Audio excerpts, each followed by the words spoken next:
بسم اللہ الرحمن الرحیم الحمد للہ رب العالمین والصلاة والسلام علی سید الاولین والآخرین وعلی آلہ واصحابہ اجمعین ومن تبعہم بإحسان الی یوم الدین اما بعد اعوذ باللہ السمیع العلیم من الشیطان الرجیم بسم اللہ الرحمن الرحیم قل للذین کفروا ستغلبون وتحشرون الی جہنم وبئس المہاد قد كان لكم آية في فئتين التقطا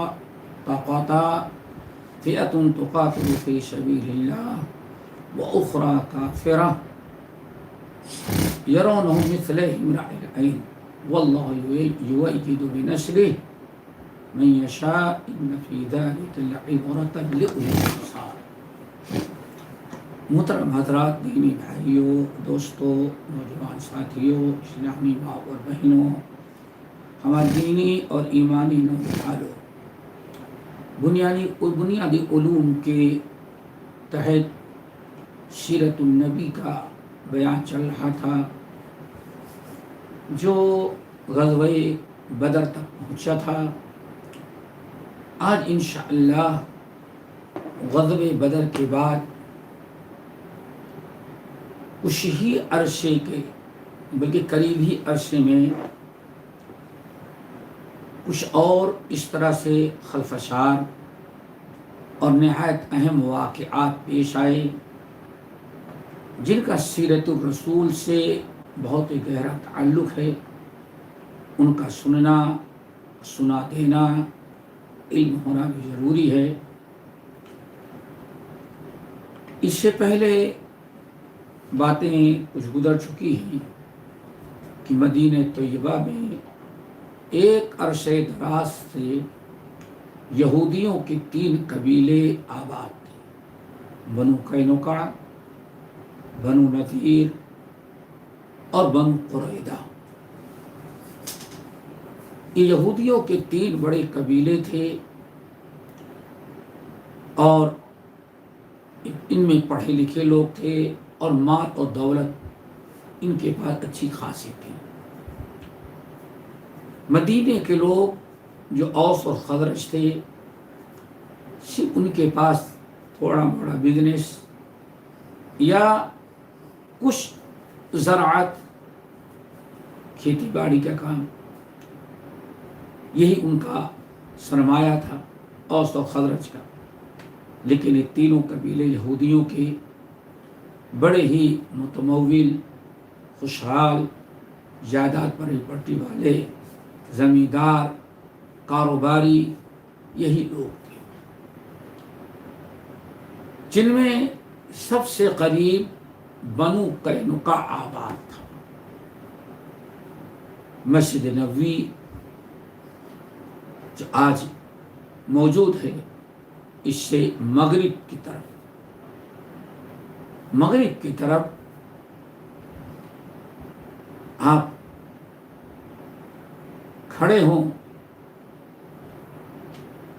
مسجد نبوی کی طرف قبلے کی طرف رخ کر کے، تو دائیں طرف جنوب، اس علاقے میں آباد تھے اور ان میں تقریباً اکثر بڑے دکاندار، خصوصاً سونے کا سارا کاروبار ان کے ہاتھ میں تھا۔ دوسرے جو یہودی تھے وہ زمیندار، ان کے بھی کچھ کاروبار تھے، لیکن ان کا پیشہ صرف تجارت اور کاروبار بنو قینقاع۔ اور مسلمانوں کی آبادی سے سب سے زیادہ تینوں قبیلوں میں یہی قریب تھے، بنو قینقاع۔ جب جنگ بدر میں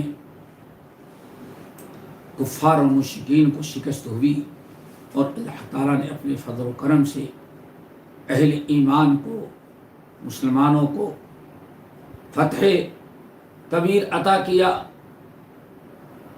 تو یہ پورے عرب کے لیے بہت بڑے صدمے کی بات تھی، جس کی وجہ سے مسلمانوں کا ایک رعب اور دبدبہ بیٹھ گیا۔ اب تو سارے کفار، یہودی بھی سوچتے تھے کہ کسی بھی صورت سے اس قوت اور طاقت کو ختم کیا جائے، مدینہ طیبہ میں جب مسلمانوں کو فتح کی خبر سنی، بشارت ملی اور نبی علیہ السلام آ بھی گئے، اب جہاں بھی مسلمان بیٹھتے اپنوں میں یا یہودیوں میں جو بنو قینقاع کے لوگ تھے تو یہ تھی جنگ بدر ہی کا تذکرہ ہوتا، اور مسلمان بڑے جذبات میں آ کر کے اللہ کا شکر ادا کرتے اور کہتے ہم نے فتح کر لیا، یہ فتح ہے اور اللہ کی نصرت و مدد، مسلمانوں کا غلبہ یہ یہودی قوم کو ہضم نہ ہوا۔ چنانچہ بنو قینقاع کے یہودی جب مسلمانوں کی زبان سے اللہ تعالیٰ کا شکر ادا کرتے ہوئے اور اس فتح و نصرت پر خوشی کا اظہار کرتے ہوئے دیکھتے تو مسلمانوں سے کہتے، بنو قینقاع کے لوگ، تم لوگوں نے کیا کر لیا؟ وہ بھیڑ بکریاں چرانے والے لوگ تھے، بھیڑ بکریاں چرائیں، ان کو لڑنا نہیں آتا، لڑنے والے تو ہم ہیں، اگر ہم سے کبھی تمہارا پالا پڑا تب پتا چلے گا کہ لڑائی کس کو کہتے ہیں، اس طرح دھمکی دیتے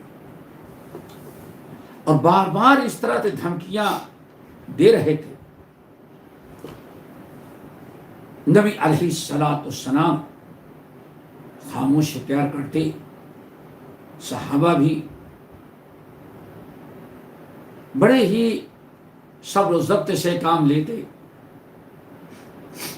اسی اثنا میں ایک بڑا حادثہ پیش آ گیا،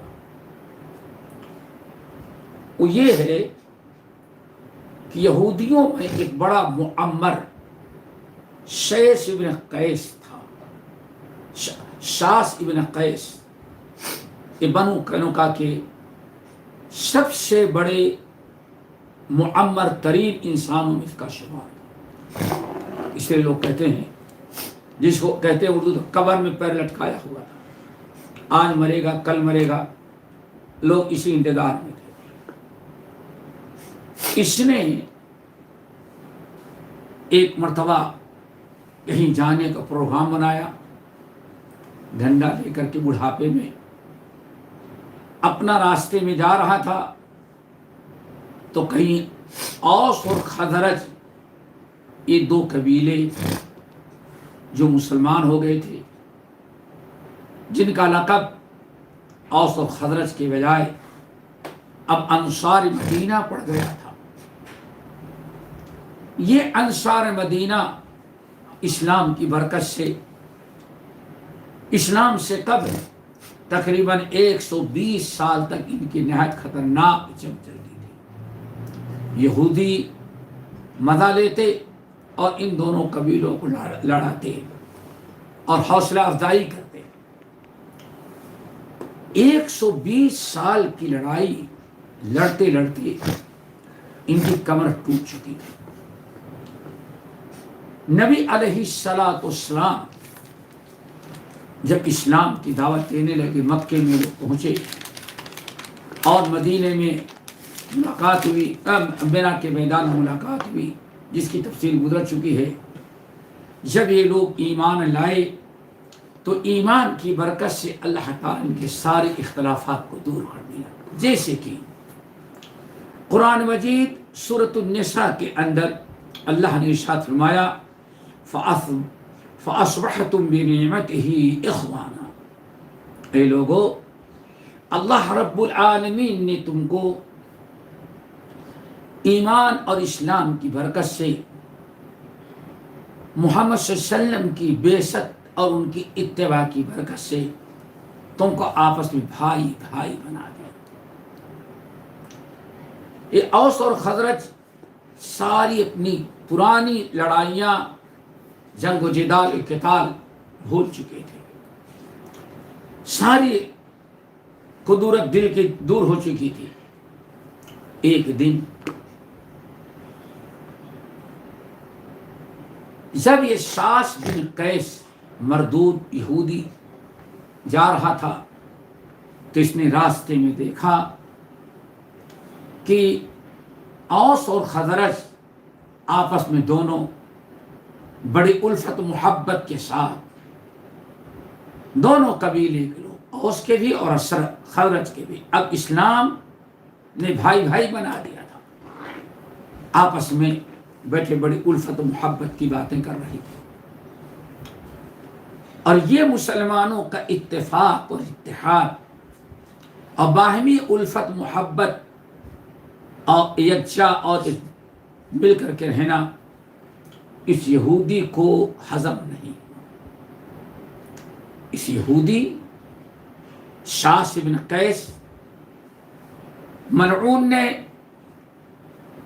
اپنے ایک نوجوان یہودی جو شاعر بھی تھا اس کو بلایا اور کہا دیکھو یہ کل تک آپس میں لڑ رہے تھے اور یہ آپس میں ایک ہو گئے ہیں، ان کی طاقت بڑھتی جا رہی ہے، بدر میں انہوں نے فتح حاصل کر لی ہے، سب سے آسان طریقہ ہے ان کی قوت کو توڑنے اور پاس پاس کرنے کی، ان کو پھر دوبارہ آپس میں لڑا۔ یہ اس کو فکر شیطان نے اس کے دل میں ڈالی، اس لیے ایک نوجوان شاعر یہودی کو پکڑا، کہا ابھی ان کے درمیان جنگ بعاث جو سب سے خطرناک لڑائی ان کی ہوئی تھی جاہلیت میں، اوس اور خزرج کی، اس جنگ کے حالات کچھ اشعار بنا کر کے پیش کرو، یہاں کر کے سناؤ۔ جنگ بعاث کے حالات اس کو معلوم تھے، اس یہودی کو، شاعر تھا، تو جو اوس اور خزرج کے آپس میں قتل و خونریزی جنگ بعاث میں ہوئی تھی اسلام سے پہلے، جو نوجوان مارے گئے تھے، جو ایک دوسرے پر ظلم زیادتی کیا تھا، اس کے متعلق اس نوجوان یہودی نے اشعار بنائے اور بھری مجلس میں اس نے پڑھنا شروع کر دیا۔ شیطان کو بہترین موقع ملا، جب ایک قبیلے والوں نے سنا کہ دوسرے قبیلے کے لوگوں نے قتل کیا تھا، وہ پرانی یاد تازہ ہوئی، اسلام کی اس نعمت اتفاق اتحاد کو بھول کر کے شیطان نے ان کو اس پرانی یاد میں مشغول کر دیا۔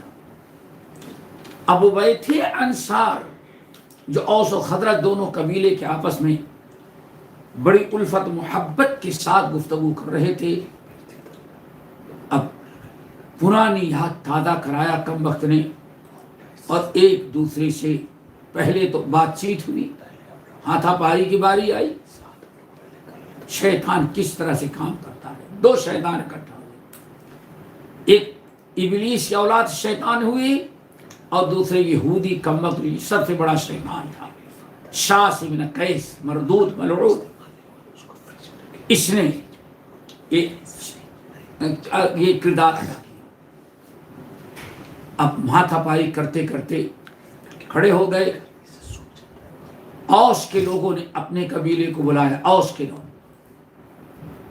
آؤ، بڑے پکار جاہلیت کی آواز لگائی، آؤ تلوار لے کر کے، دوسرے اوسی نے بھی آواز لگایا، اوس کے لوگوں نے، اب شور ہوا، دونوں قبیلے انصار اور خزرج کے مسلمان تلواریں لیے اور دونوں اکٹھا ہو گئے وہاں، اور اب دونوں کے اندر جنگ چھڑ جانی تھی، یہود کامیاب ہو گئے، لیکن جب زیادہ بات بڑھی، شور ہنگامہ ہوا، نبی علیہ السلام کو اطلاع ملی، آپ اپنے چند ساتھیوں کے ساتھ بڑی تیزی کے ساتھ گئے اور موقع پر پہنچ کر کے آپ نے دونوں کو سمجھایا اور اللہ تعالی کی نعمت کو یاد دلائی، ایمان اسلام کی کہ جو احسانات تھے اس کو گنایا، نتیجہ یہ نکلا کہ انصار و مدینہ جو باہم ایک دوسرے کے لیے ایک دوسرے کے قتل اور خونریزی اور جنگ کے لیے تیار ہوئے تھے، نبی علیہ السلام کی یاد دہانی اور واضح نصیحت سے مسئلہ ٹھنڈا ہو گیا، بات ختم ہو گئی، جھڑنے قتل و غارت سے محفوظ رہ گئے، اور نبی علیہ السلام کی نصیحتوں کا اثر ہوا کہ دونوں قبیلے قلب تلواریں پھینک کر کے آپس میں گلے ملے اور معافی تلافی کا معاملہ کیا۔ اس طرح سے یہ فتنہ دب گیا، لیکن اس کے بعد بھی یہودی ذرہ برابر اپنے ان بدماشیوں سے باز نہیں آتے رہے۔ ایک مرتبہ یہودیوں نے شاذ بن قیس کی عیاری ختم ہو جانے کے بعد ایک مرتبہ دونوں میں یعنی کچھ مسلمانوں نے جنگ بدر کا تذکرہ کیا اور ادھر یہودیوں نے اس کا منہ توڑ جواب دیا اور کہا کہ تم نے ان کافروں کو شکست دے دینے کے بعد تم نے کیا سمجھ رکھا ہے کہ تم نے میدان جیت لیا ہے؟ اللہ کی قسم اگر ہم سے مقابلہ ہوا تو ہم تمہیں بتائیں گے۔ اس اثنا میں جب باتیں کہی تو اللہ رب العالمین نے قرآن پاک کی یہ آیت نازل کی، قل للذین کفروا ستغلبون وتحشرون الی جہنم وبئس المہاد۔ اے نبی آپ ان سے کہہ دیں، اللہ رب العالمین وحی نازل کی، مسلمانوں کو اطمینان دلایا اور یہودیوں کو ایک مرتبہ بنو قینوقاع کے یہودیوں کے ایک مرتبہ اور تنبیہ کی، قل للذین کفروا، اے نبی آپ ان کافروں سے کہیں، ستغلبون وتحشرون الی جہنم وبئس المہاد، اے بنو قینوقاع کے یہودیوں تم مسلمانوں کو دھمکی دے رہے ہو اور فساد پھیلا رہے ہو، ان قریب او وقت دیکھو گے کہ تمہیں مغلوب کیا جائے گا اور تمہارا برا حشر ہوگا، ان مسلمانوں کے ہاتھوں تمہیں دنیا میں ذلیل ہونا پڑے گا اور بری طرح سے تم پیٹو گے اور شکست کھاؤ گے اور مرنے کے بعد جہنم میں داخل کر دیا جائے گا۔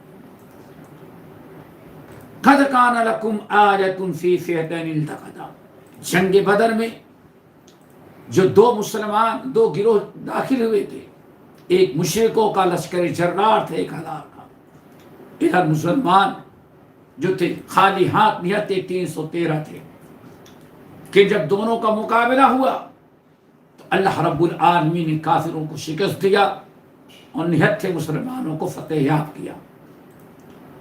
واللہ یؤید بنصرہ من یشاء، اللہ تعالی آئندہ بھی اپنے ان نیک بندوں کو مدد کریں گے۔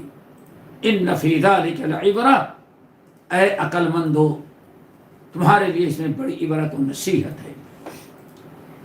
یہ بنو قینوقاع کو وارننگ دی گئی اور مسلمانوں کو خوشخبری سنائی گئی، لیکن یہودی کمبخت کہاں باز آنے والے تھے، ان کی شرش ان کی فطرت میں خباثت اللہ نے بھری ہے، حق کی عداوت، دشمنی، حسد، بغض، عناد مسلمانوں کا بھرا ہوا ہے۔ اس لیے یہ سب سننے کے باوجود بھی چونکہ ان کی شامت آ چکی تھی، اس لیے اپنی حرکتوں سے باز نہ آئے۔ انہوں نے اس طرح سے ایک بڑا خطرناک معاملہ پیش آیا، وہ یہ تھا کہ بنو قینوقاع کے مارکیٹ میں ایک عورت، مسلمان عورت، وہ کچھ سامان خریدنے کے لیے گئی اور بات لوگوں کا سونے کی دکان تھی، سونار کی دکان تھی، کچھ سونا لینے خریدنے بیچنے گئی. جب ایک مسلمان عورت حجاب کے اندر اس بازار میں گئی تو اس یہودی نے کہا کہ پہلے چہرہ کھولو اس کے بعد سودا کروں گا. لا حول ولا قوت الا باللہ. اس یہودی نے مسلمان عورت کے حجاب پر اعتراض کیا. پتا چلا حجاب پر اعتراض کوئی نئی چیز نہیں ہے. اور کہا کہ تم اپنا چہرہ کھولو اس کے بعد ہم سودا کریں گے. عورت نے کہا کہ ناممکن ہے، میں ایسا نہیں کر سکتا، میں ایسا نہیں کروں گی. بہت ضد کیا. اس عورت نے کہا بالکل نہیں کھول سکتی، سودا کرو یا نہ کرو. کہا اچھا ٹھیک ہے، کیا چاہیے. ادھر سودا کر رہا تھا، ادھر ایک آدمی کو اس نے اشارہ کیا. عورت بیٹھ کر کے سودا کر رہی تھی. اس کا چادر، جو اس کی چادر ایسے زمین پر بیٹھنے پر پھیل گئی تھی، بازو میں پیچھے کوئی لوہے کا ایک وزنی اوزار رکھا ہوا تھا. شیخ جو یہودی تھا اس نے کسی نوکر یا کسی آدمی کو کہا کہ اس کے کپڑے کو چپکے سے چادر جو اوڑھے ہوئے ہے حجاب کے لیے، اس کو اس وزندار لوہے میں باندھ دو. اب وہ عورت کو پتا نہیں. جب سودا کر کے عورت اٹھی اور جانے لگی تو چونکہ دوپٹہ اس کا، چادر اس کی باندھ دی گئی تھی، چادر سرک گئی، چہرہ کھل گیا. عورت لڑی، اس سے شور مچائی، بات چیت ہونے لگی. یہودی شیطان بھی اکٹھا ہوئے.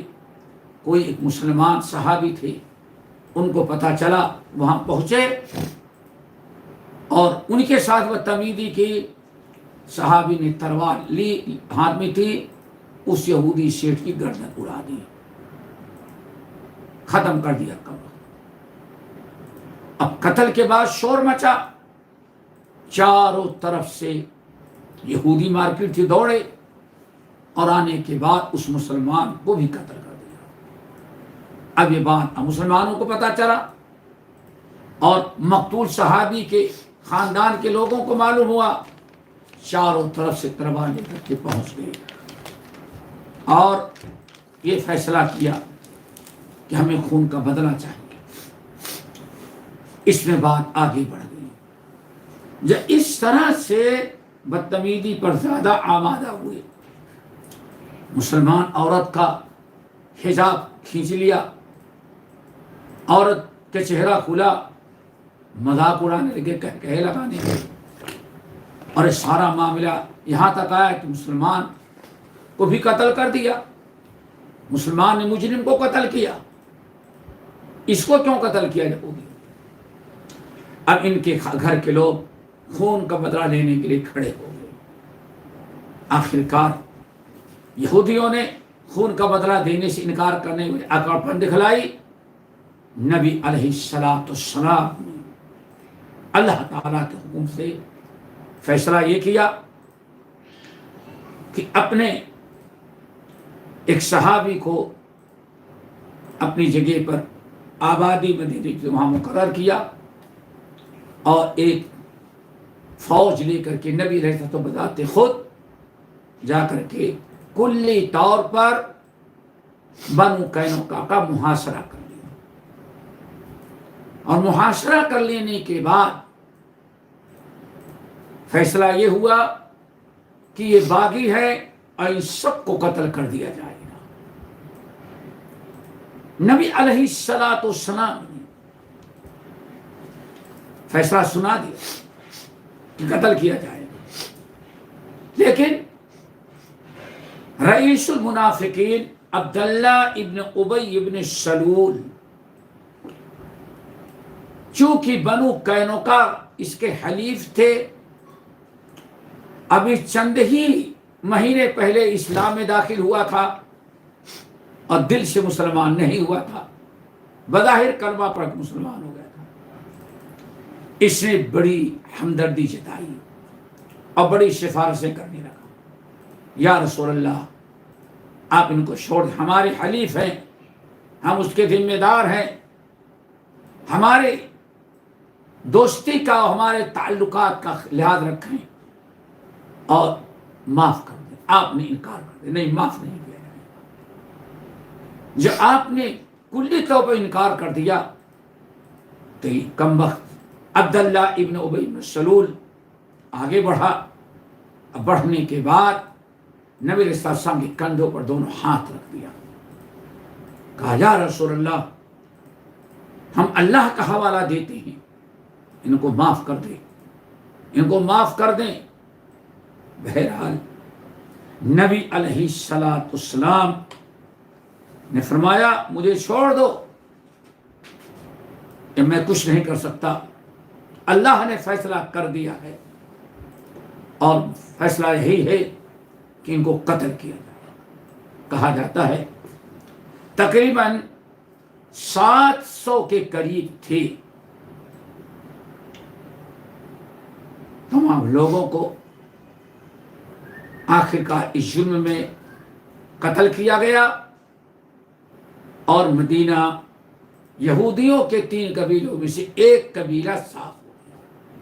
اب آپ ذرا دیکھیں، یہ باغی تھے اور فسادی تھے اور انہوں نے جنگ چھیڑی اور نبی علیہ السلام نے آخر اللہ کا حکم ہوا یہ ختم کیا. جب اس طرح سے ختم کر دیے گئے، نبی علیہ السلام نے تمام مال غنیمت کو خمس نکال کر کے سب پر تقسیم کر دیا گیا اور مدینے سے یہودیوں کا ایک قبیلہ ہمیشہ کے لیے ختم کر دیا ہو گیا. ایک تو یہ حادثہ بڑا آیا. اس کے علاوہ نبی علیہ السلام ابھی ان سے فرصت پائے تھے کہ ایک اور بڑا حادثہ پیش آیا جسے غزوہ سویق کہتے ہیں. غزوہ سویق ہوا یہ تھا کہ جنگ بدر کے بعد سے کفار مکہ کو جو ذلت اور رسوائی ہوئی تھی اور جو بدنامی ہوئی تھی، شکست میں جو ان کی بے عزتی ہوئی تھی، 70 مارے گئے، 70 قیدی بنائے گئے، 70 مارے گئے اور 70 قیدی بنائے گئے. یہ ایسا معاملہ تھا کہ پورے عرب میں رسوائی، مکے کے لوگوں میں ماتم. ابو سفیان جب بھی مکے کے سردار اور سربراہ تھے، وہ یہ سوچ رہے تھے کوئی ایسا کارنامہ انجام دیں جس کی وجہ سے کچھ عزت واپس لوٹ آئے اور ایک انتقام کی شکل ہو جائے اور میں کہہ سکوں اپنے قوم سے کہ ہم نے بدلہ لے لیا. اس چیز کے لیے ابو سفیان نے کچھ تقریباً 100-200 آدمیوں کو لیا اور مکے مدینے پر چڑھائی کرنے کا ارادہ کیا اور اپنے قوم سے بتا کر کیا. بڑے مخفی انداز اور چپکے ہوئے. جب مدینہ آئے رات کا وقت تھا تو کچھ فاصلے پر اپنے تمام ساتھیوں کو چھوڑ کر کے ابو سفیان رات کی تاریکی میں چپکے چپکے مدینے میں داخل ہوئے اور مدینے میں داخل ہو جانے کے بعد کچھ وہاں کے سرداروں سے منافقین جو تھے، منافقین نہ کہیں بلکہ یہودی کہیں، یہودیوں کے سردار کہا جاتا ہے سلام بن مشکس، ایک بڑا شیطان تھا مشکل، اس کے گھر گئے، رات کو دروازہ کھٹکھٹایا، یہودی سردار باہر نکلا، دیکھا کہ ابو سفیان کھڑے ہیں، کہا کیسے آنا ہوا؟ کہا ہمیں کچھ آپ سے بات کرنی ہے۔ ٹھیک ہے بات کر لو۔ اندر داخل ہوئے، یہ سلام بن مشکل جو تھا یہ کوئی معمولی آدمی نہیں تھا، یہ بنو نذیر جو تھے یہودیوں کا دوسرا قبیلہ، اس کا یہ وزیر مالیہ تھا، سمجھے، وزیر خزانہ تھا۔ اس کے پاس گئے اور اس سے اس کے ہاں شراب وغیرہ پیے اور پورے حالات کا جائزہ لیا کہ مدینے کے حالات کیا ہیں۔ سلام بن مشکل نے بیان کر دیا ایسے ایسے حالات ہیں اور یہ معاملات ہیں۔ آخرکار مدینے پر حملہ کرنے کی ہمت تو نہیں ہوئی، کیونکہ یہودیوں سے سپورٹ مکمل نہیں مل پایا۔ ابو سفیان وہاں سے نکلے اور مدینے کے دیہی علاقے میں کہیں ایک آدھ چرواہے تھے، ان کو مارا، ایک دو گھر جلا دیا بدوؤں کے، چھوٹے چھوٹے تھے، اور کچھ کھجور کے باغات تھے، فصلیں، ان میں آگ لگا کر کے چلے گئے۔ مقصد یہ تھا کہ مکے والوں کو کہیں کہ ہمارے اندر اتنا پاور ہے کہ ہم مدینے میں پہنچ کر کے حملہ کر سکتے ہیں، یہ باور کرانا چاہتے تھے۔ ادھر نبی علیہ السلام کو اطلاع ملی اس طرح سے ہو گیا ہے، ایک چرواہے کو قتل بھی کیا اور آگ لگائی گئی تو آگ دور تک نظر آئی۔ نبی علیہ السلام نے صحابہ کرام کو حکم دیا اور ایک معتدبہ تعداد میں لے کر کے نبی علیہ السلام نے ابو سفیان کا پیچھا کیا۔